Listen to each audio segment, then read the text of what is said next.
తిరుపతి బైరాగి పట్టేడు సమీపంలోని చెట్లు పొదల్లో మత్తు ఇంజెక్షన్లు కలకలం రేపాయి. రహస్యంగా 4 యువకులు మత్తు ఇంజెక్షన్ తీసుకుంటున్న దృశ్యాలు డ్రోన్ కెమెరాతో గుర్తించారు. ఆ యువకులను ఈగల్ టీం, డ్రోన్ టీం సిబ్బంది పట్టుకొని తిరుపతి రూరల్ పోలీస్ స్టేషన్లో అప్పగించారు. యుక్త వయసులో చెడు వ్యసనాలకు బానిసలుగా మారి మీ భవిష్యత్తును పాడు చేసుకోవద్దని బానిసలైన యువకులకు పోలీసులు కౌన్సిలింగ్ ఇచ్చారు. వారి తల్లిదండ్రులను పిఎస్కు పిలిపించి మత్తు ఇంజెక్షన్లతో జరిగే దుష్పరిణామాల గురించి వివరించారు. మరోసారి రిపీట్ అయితే కఠిన చర్యలు తప్పవని యువకులను పోలీసులు హెచ్చరించారు.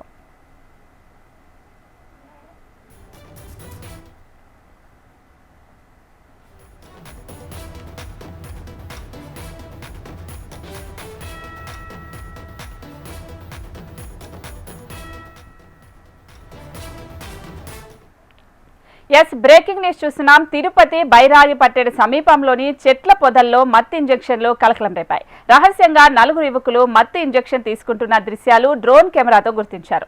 ఆ యువకులను ఈగల్ టీం, డ్రోన్ టీం సిబ్బంది పట్టుకుని తిరుపతి రూరల్ పోలీస్ స్టేషన్లో అప్పగించారు. యుక్త వయసులో చెడు వ్యసనాలకు బానిసలుగా మారి మీ భవిష్యత్తును పాడు చేసుకోవద్దని బానిసలైన యువకులకు పోలీసులు కౌన్సిలింగ్ ఇచ్చారు. వారి తల్లిదండ్రులను పిఎస్కు పిలిపించి మత్తు ఇంజెక్షన్లతో జరిగే దుష్పరిణామాల గురించి వివరించారు. మరోసారి రిపీట్ అయితే కఠిన చర్యలు తప్పవని యువకులను పోలీసులు హెచ్చరించారు.